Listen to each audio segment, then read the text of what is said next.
I never imagined I would begin the most important morning of my son's life with my hand pressed against my bare scalp. My name is Evelyn Moore. I am 67 years old, and I had spent weeks preparing for Daniel's wedding, choosing the right dress, touching up the silver strands of my hair that had been my one vanity after years of letting myself fade into the background. That morning in my quiet Massachusetts home, I opened my eyes expecting nerves, maybe even a little joy. Instead, my fingertips grazed rough stubble where my hair used to be. At first, I thought I was still half dreaming. I stumbled into the bathroom and turned on the harsh overhead light. The mirror reflected a stranger. Tufts of gray clung unevenly, jagged patches carved across my head as if someone had attacked me with scissors while I slept. My stomach turned cold. I gripped the counter, whispering to myself that there had to be another explanation, but deep down, I already knew who had done this. Vanessa. My future daughter-in-law, the woman who had tightened her grip on Daniel with every passing year, had finally found a way to erase me. I remembered her casual remarks the week before, the way she mentioned her mother, Caroline's anxiety about looking older in the wedding photos. That smile on Vanessa's lips, polite but sharp, had carried something almost triumphant.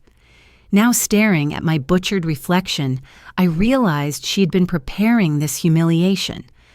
My throat ached as I reached for the phone. I wanted Daniel to hear my voice, to rush to my side as he used to when he was a boy afraid of thunderstorms. But when he answered groggy and annoyed, I could already sense the distance. "Mom, it's 6 a.m. "What are you talking about?" he said, as though my pain were an inconvenience. The clock on my dresser ticked steadily toward the hour when guests would gather, when cameras would flash, when I was supposed to be the proud mother of the groom. Instead, I was bald-shaking and more alone than I had ever been. And that was only the beginning of the day that changed everything. Daniel showed up an hour later, the front door creaking open with the key I had given him years ago. He stepped inside, still adjusting his tie, looking sharp in the navy suit that reminded me of the little boy who once begged me to iron his shirts for school presentations. But now he carried himself with a different air, impatient and detached. Vanessa followed right behind him, heels clicking against my hardwood floor, like she owned the house. Sunlight hit her flawless blonde hair, every strand perfectly curled, and the contrast with my raw scalp was like a knife to my chest. "Oh my goodness, Evelyn," she gasped, pressing manicured fingers against her mouth. "What happened to your hair?" Her performance was seamless, the tone dripping with concern. If I hadn't known the truth, I might have believed her. My throat tightened, but I forced my voice to stay even. "You know exactly what happened." Daniel glanced between us, his jaw tightening. "Mom, stop." Vanessa was with me at the hotel all night. We had the rehearsal dinner, remember? "This doesn't make sense. She came here after you fell asleep." I insisted, pointing toward Vanessa, who widened her eyes in manufactured innocence. "Daniel? I would never." She whispered, clinging to his arm as though she needed protection from me.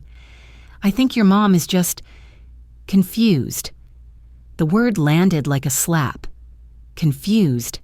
As if I had imagined the jagged patches on my own head, as if I were some fragile woman who had lost touch with reality.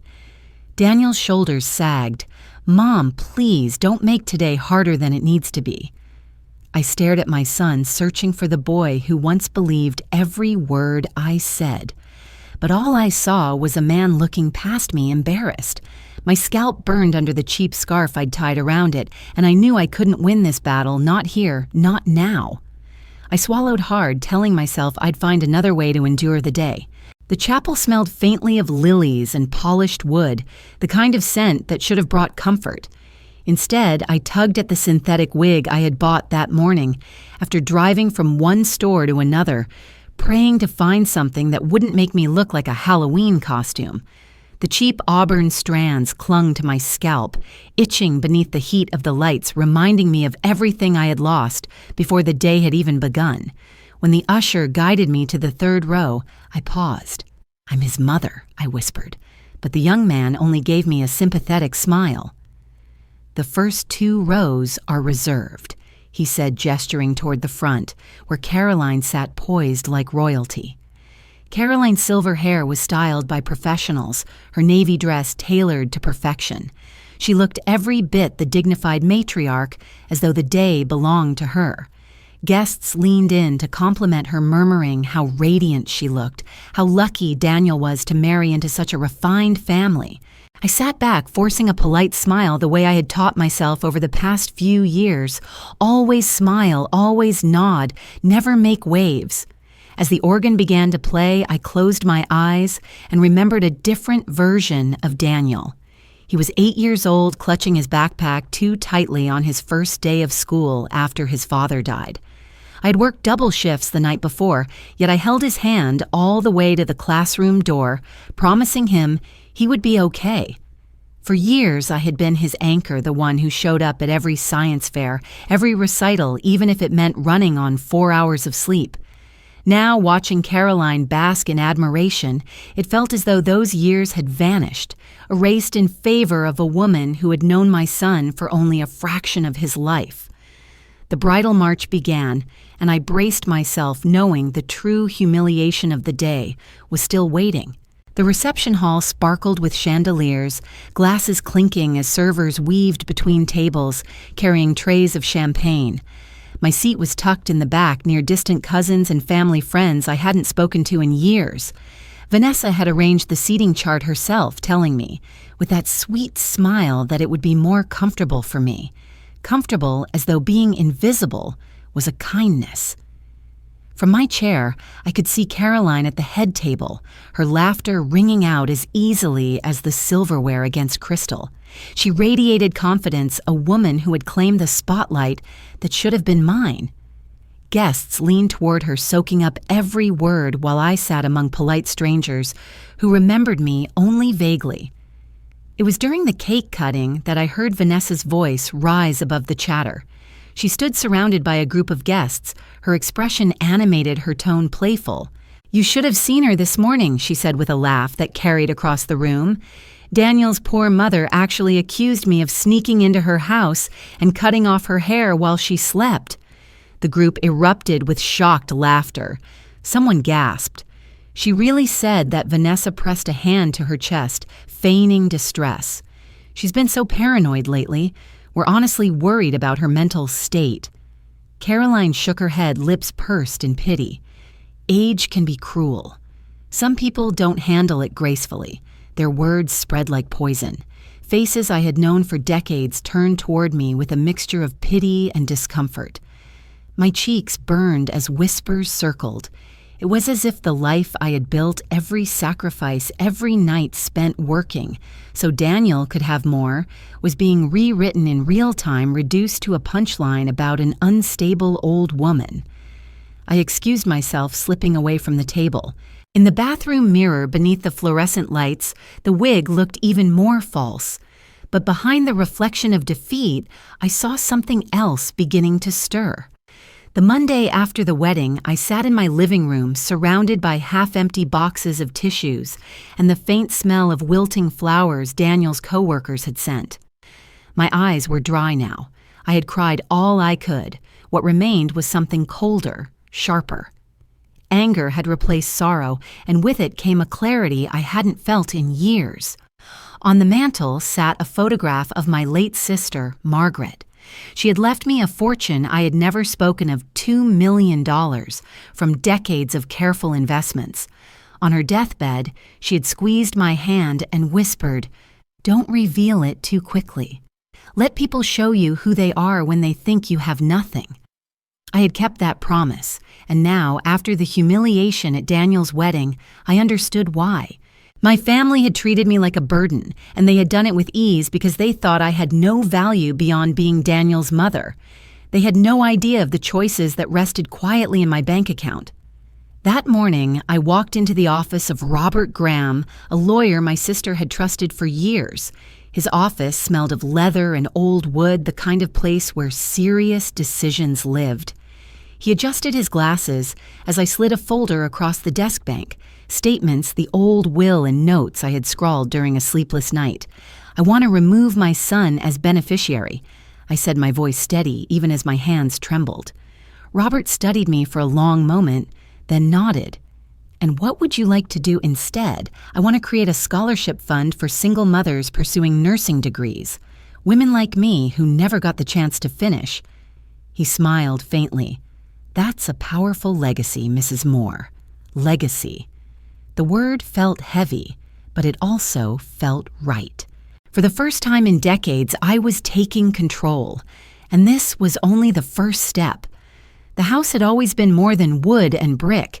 It was the place where Daniel took his first steps, where I cooked his favorite birthday meals, where I stayed up late, paying bills at the kitchen table, while he slept down the hall. Yet as I walked from room to room with empty boxes and rolls of packing tape, I felt strangely calm. The walls that once echoed with his laughter now only reminded me of how far we had drifted. When I called Janet Morrison, the real estate agent who had sold me the house 25 years earlier, she sounded surprised. "Evelyn, are you sure you've poured so much love into that place? I'm ready for a change," I told her, and I meant it. The market was strong, and within days the for sale sign stood on the lawn. Neighbors slowed their cars as they passed, whispering, wondering why I was leaving so suddenly. I didn't bother explaining. Some choices don't need defending. What I hadn't told Daniel or anyone else was where I planned to go. My cousin Rebecca lived in Portland, Oregon, a city I had only visited once, but always remembered. When I called her, she practically squealed through the phone. "Come stay as long as you want, Evelyn. There's a whole community here waiting for you. Hiking clubs, book groups, you'll love it." That night, I sat on the floor of the spare bedroom surrounded by boxes of Daniel's childhood mementos, drawings from kindergarten report cards, the Mother's Day card he made when he was 6, with the words, "You're the best mom," ever scrawled in crayon. My chest tightened as I wrapped it carefully in tissue and placed it in a storage box. I wasn't erasing him from my life. I was preserving what mattered while stepping into a future that was mine alone. But I knew it was only a matter of time before Daniel noticed the sign in the yard. 3 weeks after the wedding, I was in the kitchen wrapping my mother's china in sheets of newspaper when I heard the front door creak open. My stomach tightened. I hadn't given anyone permission to come inside, but of course Daniel still had a key. "Mom." His voice carried through the hall. "We need to talk." Vanessa's heels clicked on the hardwood behind him. "Evelyn, are you here?" I dried my hands and stepped into the living room. They stood among the half-packed boxes like intruders surveying stolen ground. Daniel's face was pinched with frustration, while Vanessa wore her usual mask of bright concern. "Why is the house on the market?" Daniel demanded. "You didn't even tell me. I don't owe you every detail of my life," I said, keeping my tone calm. "I'm moving to Portland. Rebecca has room for me there." Vanessa tilted her head, her voice syrupy sweet. "That seems impulsive. We're worried about you, Evelyn. This kind of behavior, it isn't like you." "Impulsive," I repeated, setting the fragile teacup in my hand gently into its box. "I've been planning this for weeks." Daniel shifted uncomfortably. "Mom, about what happened at the wedding. You mean when your wife cut my hair in my sleep, or when she told everyone at your reception that I needed assisted living?" For a flicker of a moment, Vanessa's composure cracked. Then she recovered, pressing a hand to her chest. "That's not what I said. People misunderstood." "I understood perfectly," I said coldly. Daniel looked between us, confused, as if the ground beneath him was splitting open. I could see the conflict in his eyes, but he didn't step toward me. He stayed firmly at Vanessa's side. And in that moment, I knew the truth. My son wasn't here to defend me. He was here to manage me. The silence between us stretched heavy and brittle. I set down the box I was holding and looked directly at them. For 35 years, I began. Slowly, I put Daniel's needs before my own. I worked night shifts, weekend jobs, every hour I could find, just so he would have opportunities I never did. And after all of that, on the most important day of his life, I was treated like an embarrassment. Seated in the back, humiliated in front of people who once respected me. Daniel opened his mouth, but no words came. His eyes darted to Vanessa, who stood with arms crossed, smugness creeping into her smile. "You call me a burden." I continued, my voice rising. "You look at me like I'm a problem to be managed instead of the woman who raised you alone. I won't live like that anymore." Vanessa's expression hardened. "Evelyn, you're being dramatic. All we wanted was for you to find hobbies. Friends your own age, I don't need your permission to live my life. I cut in sharper than I intended, and I won't stand here begging for respect in my own home." Daniel finally spoke, his voice cracking. "Mom, please, can't we work this out?" "No," I said firmly, surprising even myself with the steadiness in my tone. "This isn't a misunderstanding, Daniel. This is who you've become, and I finally see it clearly." I walked to the front door, pulled it open, and stepped aside. "It's time for you both to leave." For a moment, neither moved. Then Vanessa grabbed Daniel's arm, muttering under her breath. They walked past me without looking back. When the door clicked shut, I leaned against it and drew the first deep, unshaken breath I'd taken in years. The worst had already happened, and I was still standing. 6 months later, I stood in the kitchen of a small house on the edge of Portland, watching the steady Oregon rain streak down the window. The place was modest, but it was mine, every corner chosen because it pleased me, not because it fit someone else's needs. A pot of coffee burbled on the counter, and the smell was warm, comforting, an ordinary luxury I hadn't let myself enjoy in years. My hair had grown back by then, silver and soft, styled exactly how I wanted. No one had touched it but the hairdresser I had chosen myself, a kind woman who never asked intrusive questions. Each time I looked in the mirror, I saw someone familiar returning the woman I had buried beneath decades of sacrifice. Rebecca had been right. Portland offered more than a change of scenery. It gave me a community. Within weeks, I joined a hiking group for active seniors who didn't believe adventure ended at 60. I found a book club at the local cafe, where the conversations stretched late into the evenings. I even signed up as a volunteer at the Children's Hospital reading stories to kids who reminded me of Daniel at that age, wide-eyed, hopeful, in need of someone to believe in them. For the first time in my adult life, I was living for myself. I didn't wake up calculating someone else's schedule or budgeting for someone else's dreams. I woke up asking what I wanted to do, where I wanted to go, and every day the answer made me lighter. Still, there were moments, quiet ones, when I thought about the past, about Daniel, about whether he realized what he had lost when he let me walk away. And then, one rainy afternoon, a letter arrived in handwriting I knew as well as my own. The envelope was slightly smudged from the rain, but the handwriting across the front stopped me cold. Daniel's script, familiar, slanted the same he'd used to label his school folders when he was 10. I sat at my kitchen table, steam rising from the untouched cup of coffee beside me, and unfolded the letter with careful fingers. "Dear Mom," it began, "I've been trying to reach you for months. I know you're angry, and I know we hurt you, but I need you to understand something. Bellamy and I are having problems. She's changed since you left, colder, more controlling. Last week, she told me I had to choose her or any relationship with you. If I reached out, she'd take it as betrayal." I paused, the words blurring as my eyes filled. For years, I had been the villain in his story, the burden. Now, the cracks were showing. I keep thinking about when I was a kid, he wrote, "Do you remember the night I swore there was a monster under my bed? You didn't laugh. You grabbed a flashlight, searched every corner, and then sprayed the room with water and lavender, calling it monster spray. You told me as long as I had it, no monster could hurt me. I slept soundly that night. Mom, I've realized you were my monster spray for 18 years. Every time life was too hard, you made it bearable. And instead of being grateful, I grew up resenting you for it. I thought it meant I was weak, when really it just meant I was loved." By the time I reached the end, my hands trembled. He admitted he missed me, that he finally understood what he'd lost. The words pierced me, a mix of sorrow and relief. But understanding the past didn't erase the damage. Forgiveness would not come so easily. I placed Daniel's letter back on the table, smoothing the creases with my palm. For a long while, I sat in silence, letting his words echo through me. He had finally seen me, not as the embarrassing mother to be managed, but as the woman who had protected him, loved him, stood guard against the monsters he couldn't name. Yet clarity didn't erase the scars.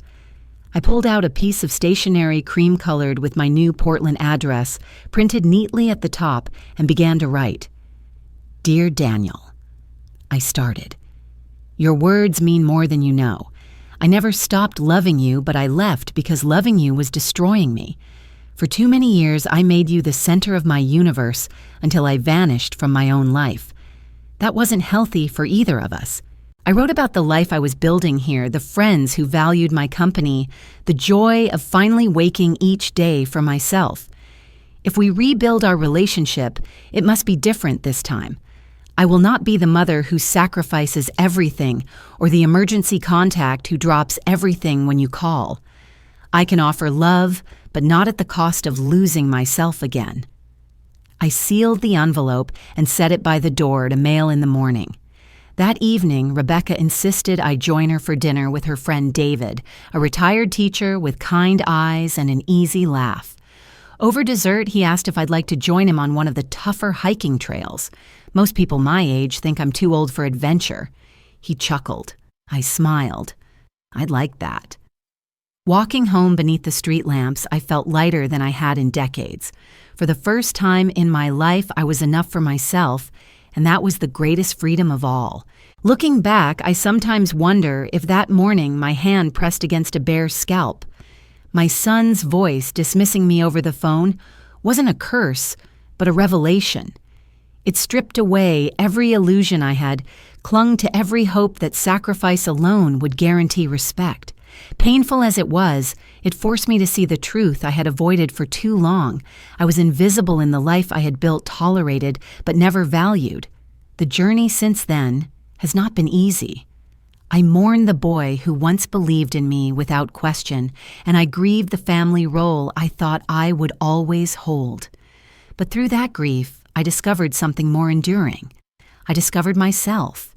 In Portland, surrounded by new faces and new rhythms, I learned that I could still laugh, still climb mountains, still sit quietly with a book and feel whole. I was not finished, not diminished. I was simply beginning again. Daniel's letter reminded me that love between mother and child does not vanish. It shifts, it falters, but it can also be rebuilt. Yet rebuilding requires boundaries, honesty, and respect. I no longer measure my worth by his approval.